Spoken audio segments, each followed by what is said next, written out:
This is KMJ at KMJNow.com or wherever you stream. Welcome to the Marc Kapetan Show. This is attorney Marc Kapetan, your host.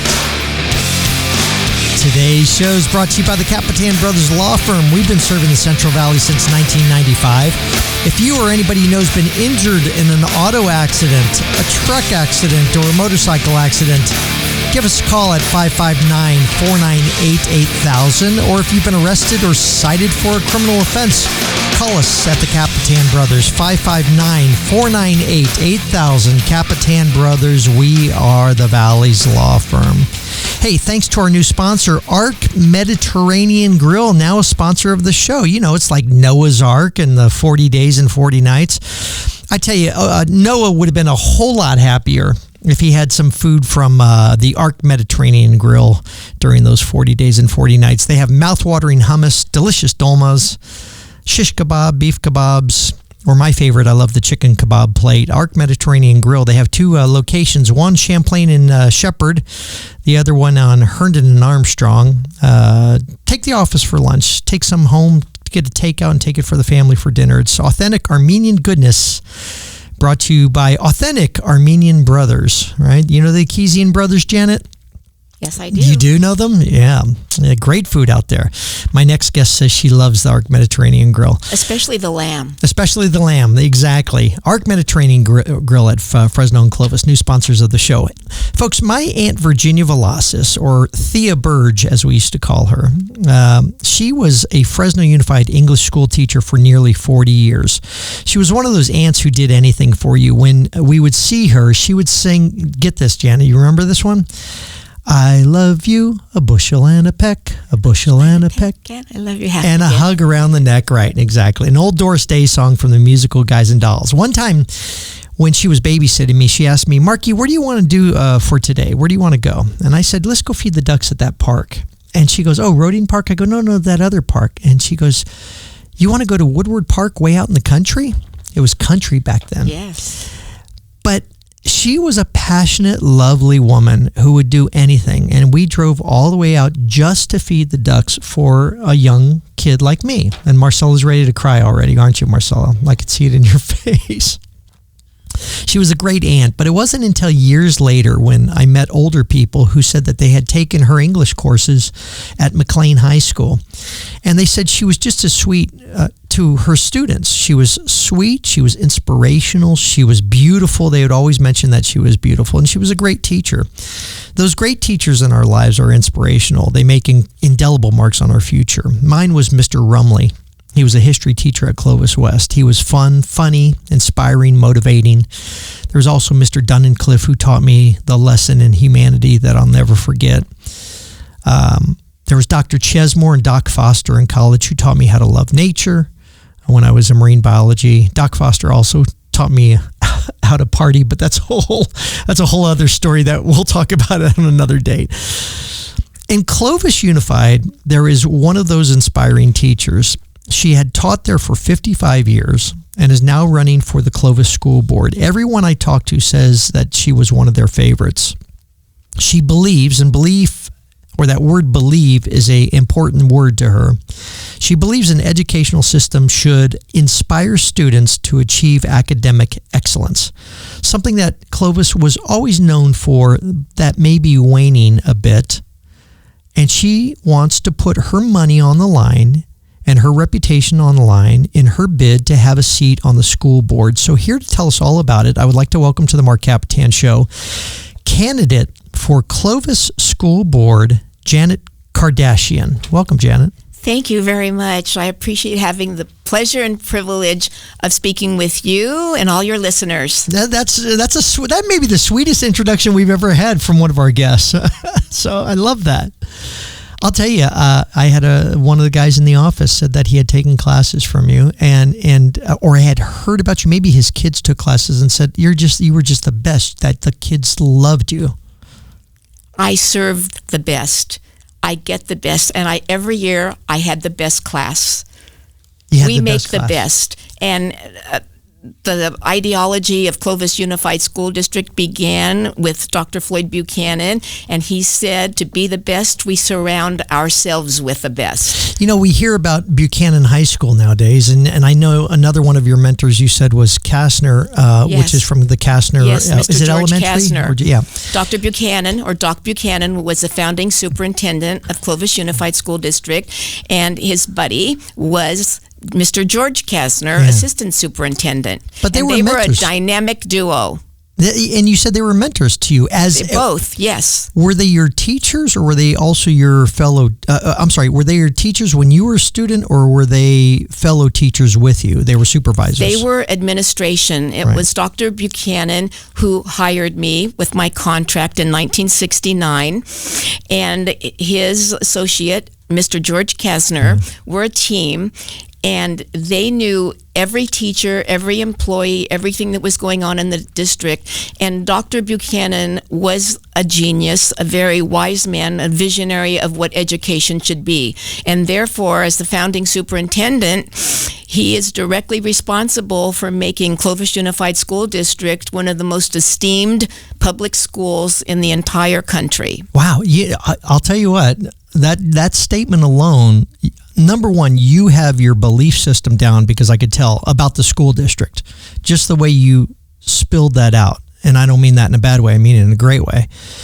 But it also captures what we have always known about the Clovis school system, is that they have, and you said that Buchanan and them were geniuses, and it may be genius, but it's also a very basic principle that seems to be lost in modern educational system, and that is a very basic principle of academic excellence. Teach your reading, your writing, your arithmetic. Have the kids not only just to pass the tests, but to be able to apply for and enter in colleges based on pure merit, nothing else. And I remember, because I went to Clovis School, it was very difficult. It was very competitive, but that competitive spirit was not just in sports like everybody believed. It was also in academics also. Yes, competition has always been at the forefront with Clovis Unified School District under the guidance and direction of Dr. Buchanan. And I found it to be very helpful, because we surround ourselves with the best, and we strive for academic excellence and excellence in everything we do. Yeah. So, yes. So you said you started in 1969. You were starting to teach when you were about 8 years old, from my mathematics. So I don't know about that. But Buchanan, I'm assuming, passed away a long time ago? Yes. Okay. And do you feel that there's this void, there needs to be someone that stands up and basically, pulls the flag up to the top of the flagpole that says we need these standards to be foremost, primary, etc., and there's a bit of a void that it's not happening at this point? Well, there's a little bit of a void, but I'm filling that void. That is why I continue to teach and interact with students, parents, and the community. I retired in the year 2010. At that time, I was told I was being offered a golden handshake and there would not be another one. And since then, there has not been another one. But I wasn't ready to retire. Yeah. Ever since that date, I've been actively engaged in teaching and tutoring. I've kept up with all of the latest ways and techniques and algorithms in math to teach students, to interact with students, and to carry on education. You're teaching not as part of the Clovis Unified School District, but as private, like a private Both. tutor? I still am an employee. I've been an employee of Clovis Unified for 55 years, even though I retired in the capacity of being a substitute teacher for all grades, all subjects, and including special education classes. Yeah.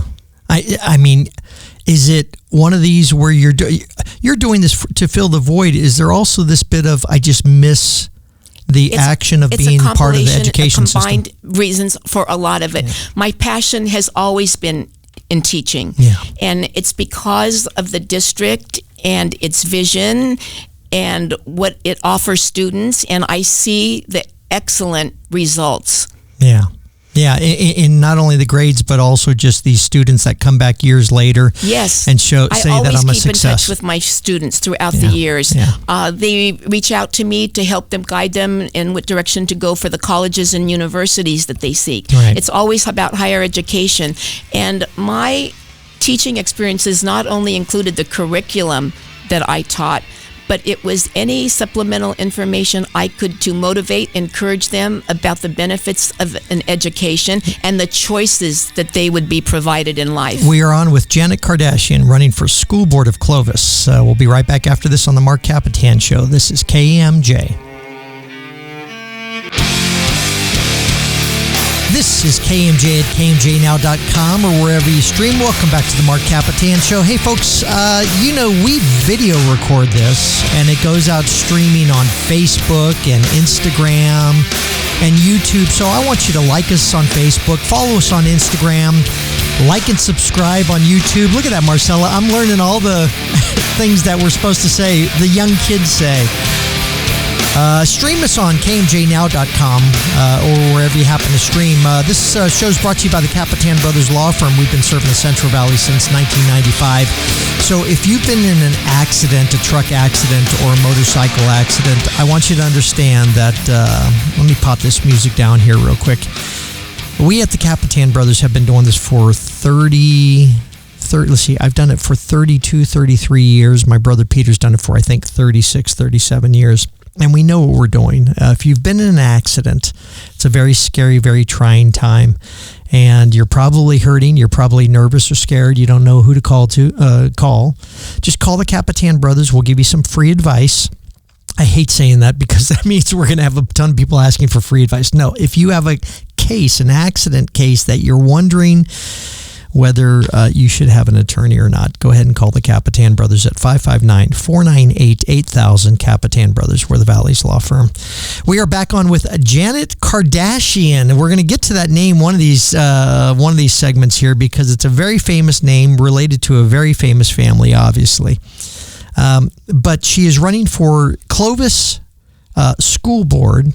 To get a seat on the school board. 55 years teaching. You taught what, Janet? Was it English, math, what? I have taught everything. I have taught preschool, kindergarten, grades 1 through 6, including 2 years of special education students, 7th and 8th grade levels, and high school English and math. In addition to that, I have taught at Fresno State and Fresno Pacific University with extension courses to educators or anybody who wants to take the classes to enhance classroom learning for both students and for teachers to become more fun. So you're teaching teachers basically? Yes, during the summers I would teach teachers. Yeah. And on some weekends for extension courses. And listen, the teaching is a serious game, but you're saying that you would teach them how to have fun and stuff like that.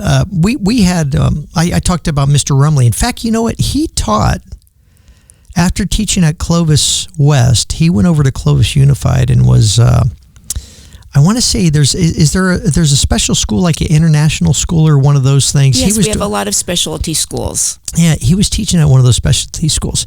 He was a history teacher that would do these scenarios where they would have, you may be on the Confederate side you're a general, and then this person's a this, and this person's a senator and stuff. And he would create these scenarios, and you'd be learning history by participating as if you were back there. Yes, I did believe they did Civil War reenactments. Yeah, we did Civil War reenactments. We also did, interesting things regarding basically economy versus civil rights. And we would have people, I don't even know if you could get away with it nowadays, people who were slaves, people who were slave owners, people who were on the North and the South, and you would be arguing the civil rights aspect and the economy aspect as part of the history lesson. It was very it was interesting to be able to see it from those perspectives, and it made it fun. And I'm assuming that's sort of how you were trying to teach these teachers. Yes, that's a very good type of technique to use to engage the children and have a clearer understanding by making them active participants. Yeah. Yeah. I don't know if you could get away with that nowadays, but you taught, what was your favorite subject? What'd you major in college? I majored in social sciences. UCLA graduate, huh? No, I went to UCLA on a scholarship after I graduated from Fresno High School, and then I came back to Fresno, graduated, and got my teaching credential. I see. Yes. Yeah, and you got your teaching credential through Fresno Pacific? State. Yes, Fresno State. Through Fresno State. Yeah. Yes, and I got hired in January of 1969 for the following school year. Dr. Buchanan's office had called me and set up an interview with me while I was still doing student teaching. Wow. So it was a wow. In those days, it's still a wow now. Yeah, my aunt rushed through by taking 21 units a semester, and she finished college in 3 years, and she goes, I don't know why I ever did that, because I literally finished college, was teaching kids that were literally 3 years younger than I was. And she did it for 40-something years, and she loved it. But she goes, boy, I wish I would have maybe taken off to Italy or France for a short while. So you just went straight from college right into teaching. Yes. You were loved just every minute, every day of it. I still do. Wow. And that's why I continue now. I can't stop as long as I'm getting positive results and students are enjoying and benefiting from what I can do, and parents are supporting me. And I see the academic achievements and the interest I can generate. Motivating is very important to me. Inspiring our future. Right. You have, in fact, I was just getting to a quote of yours. You love anagrams, by the way. I had to learn all your anagrams here. So you have a mission statement, basically, or your mission statement is rooted in a single word, and that word is believe. Right? Yes, that's correct. Every letter of believe stands for an important word. Okay. Building excellence on a legacy, inspiring everyone to value education. Yeah, I'm checking the words right here just to make sure you got it all. And not that it is a campaign slogan for you. I realized when I was researching you, it's something that you truly, well, I hate to use the word because you just said it, believe in, that. And at first I thought it was just, no slight, at first I thought it was just a campaign slogan, just an anagram. But you realize it is everything that you've done for 55 years. And I'm going to repeat it. Building excellence on a legacy, inspiring everyone to value education. Building these excellent academic students based on this legacy, this Clovis legacy, or maybe your own legacy of 55 years of inspiring students to value education by, like you said, making it fun, making them understand that it's going to be worthwhile to them in their whole futures, etc. Yes, and we start with B in building. This is a process that continues. It doesn't stop. It is like infinity. We will continue to build, support, and service the students as they get older, have a future, and go on, and then there are more coming up. So it's never done. The building is continuous. Yeah. And then the legacy in education comes from Dr. Floyd Buchanan, or Doc Buchanan, the founding superintendent of Clovis Unified School District, and his basic ideologies, which when he first began and started all of this, still are the tried and true core beliefs and values that make Clovis Unified the special public school system that it is. And you just don't mean reading, writing, arithmetic type values. No. You mean this sense of, it's funny because I can relate it to the court systems. We have a very inefficient court system here in Fresno. I've openly said it for years. It's very inefficient. We go down to Tulare County. I don't necessarily like the district attorneys as far as the difficulty that they have. They will take everything to trial. They're very difficult to get offers from. And my friend Tim Ward's going to be very upset for me saying this. Maybe he's not, but their system down there, everybody back in when I used to go there used to show up on time. They used to start a half hour early. They used to negotiate everything ahead of time. And you went out there and everything was boom, boom, boom, boom, boom. And there was just this culture So it wasn't like anybody was doing one thing great. It's just everybody was in tune with each other to do things efficiently, do it as excellently, as you say, as possible. And I think Clovis sort of established that years ago, the same thing. Yes, you are absolutely right. And education is teamwork and building teams of interested, caring, competent people working together harmoniously for the betterment of every student. Right. We are on with Janet Kardashian. She's running for Clovis School Board this November 4th. I want you all to go out and vote. And so we'll be right back after this. This is the Marc Kapetan Show on KMJ.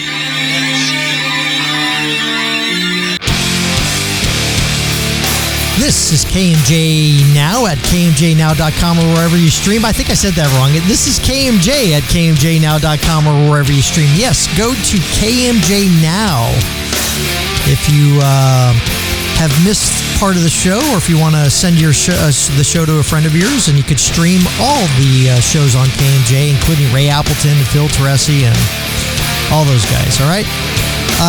We are back on with, Arc Mediterranean Grill. I forgot. Arc Mediterranean Grill is a sponsor of the Kapetan Brothers show.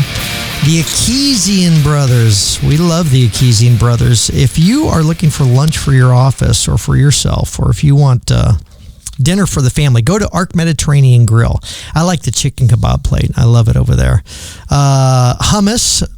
Pick up some baklava when you're on the way out of there. And we had some, what was that drink we had, Marcella?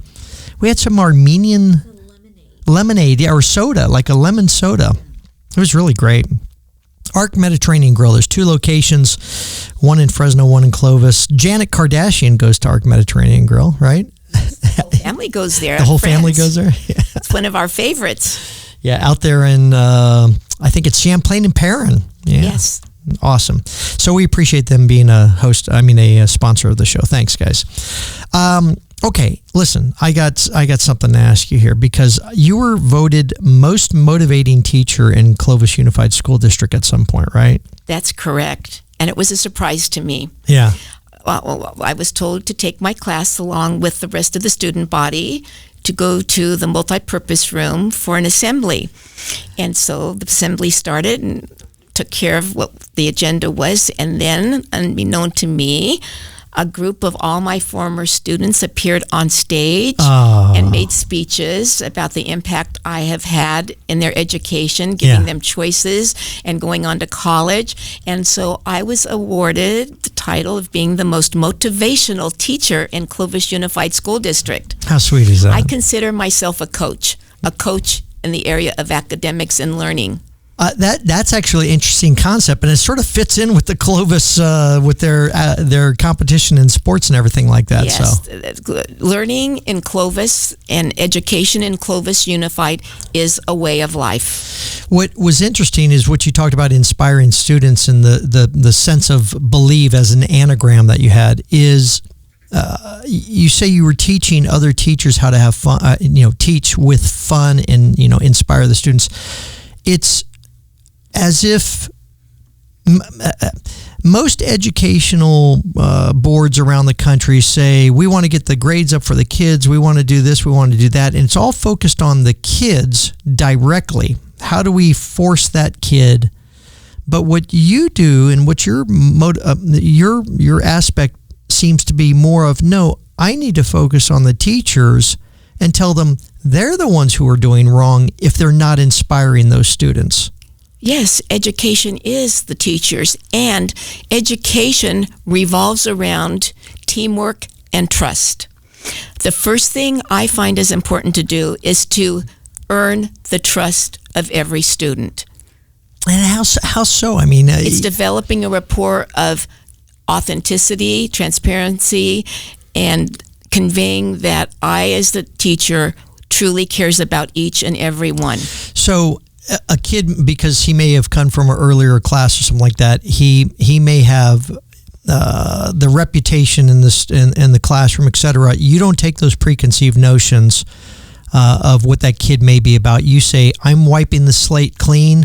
I trust you as much as you're willing to show me that you earn that trust. That's correct. Yeah. I don't look at a lot of the background information because I want to have an open, clear mind about meeting every new student and developing a relationship and a rapport with that student. I find out how each and every student learns in the classroom. I do that within the first 2 weeks of the school year. I need to know, and I do that through a simple assessment with each one individually, if the dominance for learning is auditory or visual. We all learn kinesthetically or tactily by touching with a hands-on experience. But in the classroom, I need to find out where the strengths are for learning if I'm going to service each student fully. So I make sure that my lessons all revolve around reaching every student both visually and through auditory instruction. Is this something that you picked up in college, or is this just something you noticed after 55 years? That It's a compilation of best practices, reading, researching, and learning. How can I get every student in my classroom to be a high achiever? And what do you mean that you make an assessment? What are you looking at when you see a student to determine whether they're auditory or visual? As far as the learner is concerned? Well, there are certain guidelines when I sit down with a child and I do a screening, as a psychologist would do, or anybody else giving an informal inventory of something. And there are guidelines to determine. And then I talk to the student and give examples when we're just meeting one-on-one.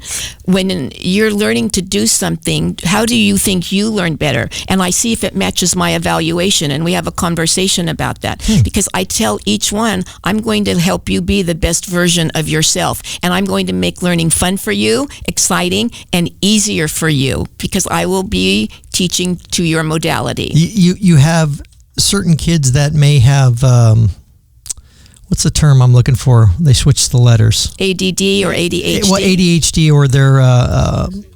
It could be dyslexia. Yeah, dyslexia. Yes. Switching the letters. They're switching letters. And you whether you're consciously looking for that aspect of them or not, you're noticing that some kids just can't seem to read this and retain it, a paragraph, and therefore you realize I need to teach this particular kid in a more visual way. Are you doing that on a classroom? Every day in the classroom, are you making sure that this one kid has a focus on something that's more visual or more auditory than visual? Yes, I make sure that child is fully serviced in auditory and visual. I would make study guides to send home and have the parents sign them that they were aware I sent home a study guide. Yeah. Because parents want to be involved in their children's education. They want to know how they're learning and what's going on. But education is changing now. As we get into more technology and more time being spent on technology, it seems that there's a direct correlation with diminishing the direct contact with students. Right. And it's very important for every teacher to get to know every student. Right. We should be able to just pick up a paper that has no name on it and know which student wrote that by identifying their handwriting. And Marcella, I'm thinking about the days when I was a great reader when I was a kid. If they said, hey, everybody has to read a paragraph, how they'd go around and make everybody read. And I would do great. I felt proud that I was doing it, but I would always sit there and just cringe. The poor kids that just probably looking back on it had dyslexia or something like that. It wasn't that they were any less sharp or anything like that. And to have a teacher be able to focus in on that and to say, no, he needs to be taught a different way. Maybe I don't make him do these readings and stuff like that. Yes, that's very true. And it's very important to service every student in that manner.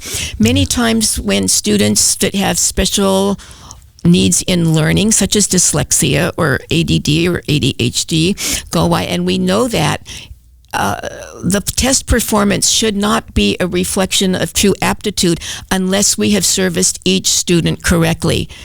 Yeah, don't judge him based on a test score if he just doesn't know how to. His brain doesn't work that way. For example, if a student has dyslexia and is transposing the letters, they're not in the right position, then I would make sure that every student understands every test question. I don't give the answer. I don't coach in that area. But I make sure every student understands what's being asked. Right. Then it's an accurate accounting of performance. Right, because they may read the question, but they're not comprehending it. That's correct. Yeah, and that's just because their brain is built that way. Yes. Okay, the amazing thing, and we got to go to a commercial here again. The amazing thing, from what I understand, is that you did 55 years of teaching and being so, attentive to the students in 4-inch high heels the whole time. And they were like, your students who I talked to says, I don't know how she stood there in 4-inch high every day. Playing basketball on the blacktop. And we are going to talk about her Kardashian side right after this in the 4-inch heels. We'll be right back after this on the Marc Kapetan Show.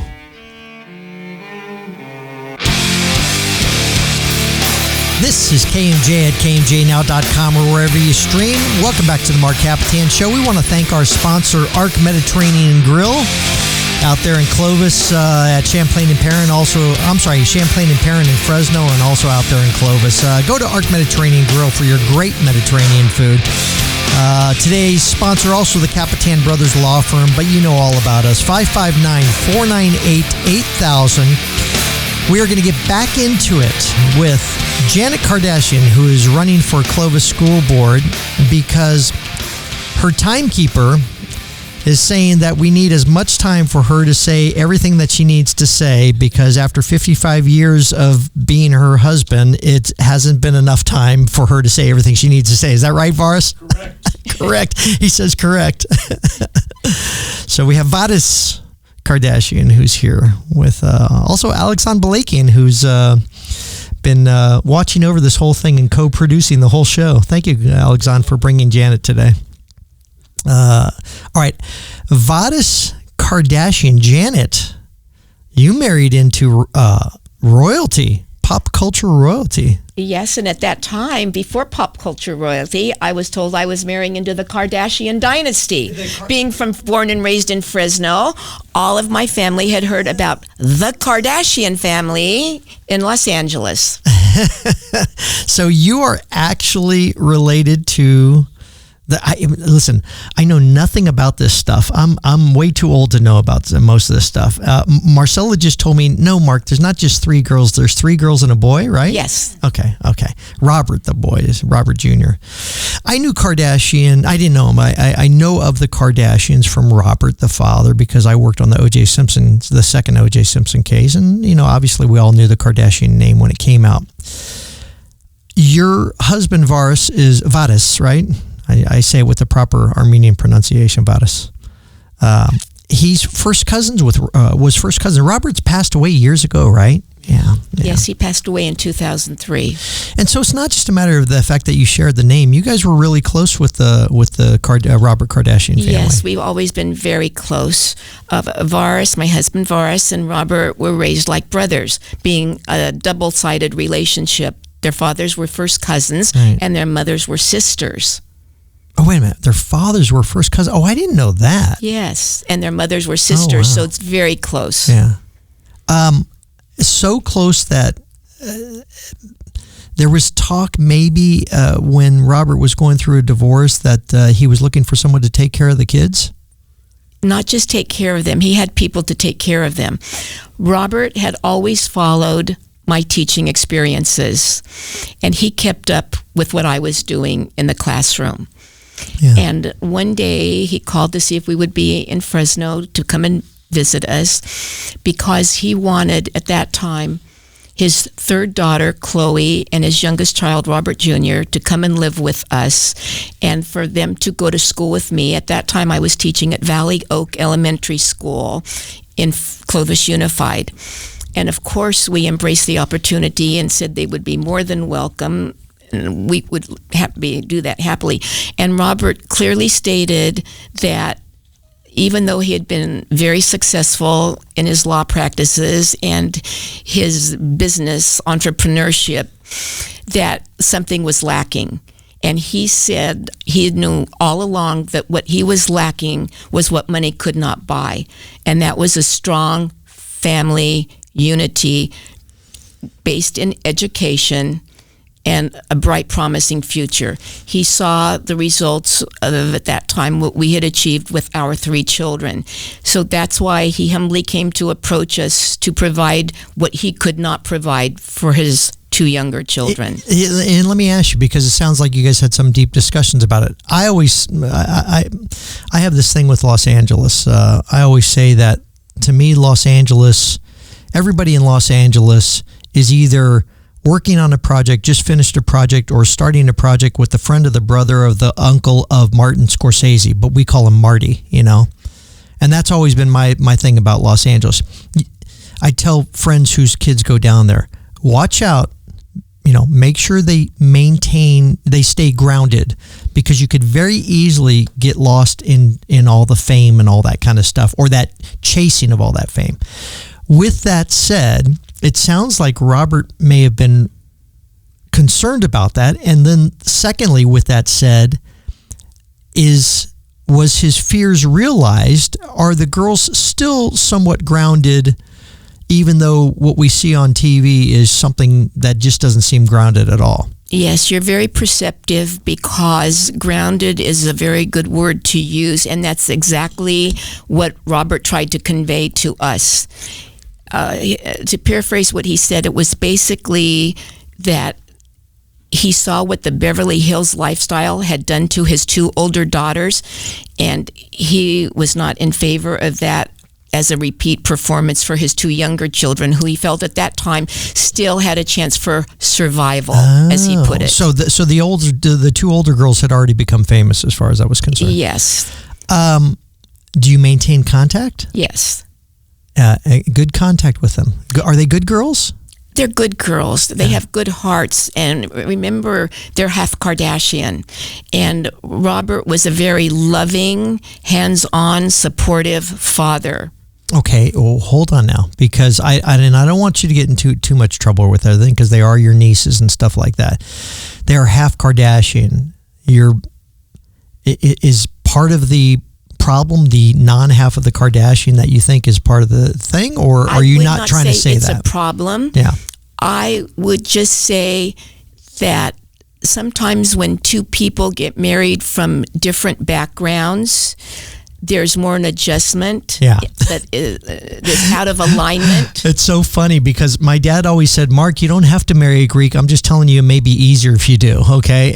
So I understand. And I have a friend out there that probably understands a little bit of this. Yes, it's very difficult when you have this strong ethnic background to have an outsider, and from outside that cultural background.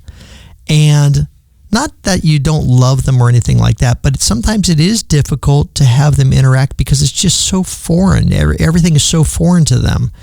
And so and trying to maintain that strong ethnic background and sense of large family that gets together every Sunday sometimes is lost on non-ethnic, I hate to put it that way, but people that don't have that Mediterranean background. Yes, and I think as a parent, we always are reflecting about things in the past that have caused certain conditions in the present as we look to the future. And that is something that Robert was doing, especially when it came towards the end of his terminal illness. We saw him on the Sunday visiting at his home before he passed away on a Tuesday. So very close to the time. And we asked, what could we do for you? What would you like to see us do to carry on? And he said, if you can do anything, I want you to oversee my children and make sure they keep in contact with their ethnic roots and their Armenian culture. And the children did do that, because when Kim was married to Kanye and they were baptizing their first daughter, they went to Armenia to do this. To do the baptism. And the two people that accompanied them on this trip were our two of our three daughters. The third daughter didn't go because she was expecting a baby and did not want to travel. So our two older children accompanied Kim and Kanye on that trip. Well, may his memory be eternal. So he sounded like he was a good father. So yes, he was. Okay. An excellent father. Last words. You're running for school board. What's your closing statement for me? My closing statement is, I am seeking this position with great passion and a heartfelt sense that really originated from the community. I've been approached repeatedly to become a governing board member. And I hesitated previously because there was a very successful incumbent who was seeking re-election, and I actually had a fundraiser. My husband and I sponsored a fundraiser at our home for that candidate. So therefore, I would not want to run against her. So when the time came for this opportunity and I was approached, I thought, I am at the top of my game right now. I have the most experience. I have the most vast experience that would contribute greatly to serve on the board, to service every student, every parent, the community at large, my fellow peers in teaching, and all the support staff with everyone in the chain of command for education. And I wanted to do this so that I could do my contribution to preserving what Clovis stands for, and to continue the Clovis way of life and education. Well, on 5th, go out and vote for Janet Kardashian for Clovis School Board. Thank you for being on the show, Janet. You were wonderful. Thank you. It's been my pleasure and privilege to be here. I would appreciate every vote. Believe with me. Believe with Janet. We'll see you next week on the Marc Kapetan Show. This is KMJ.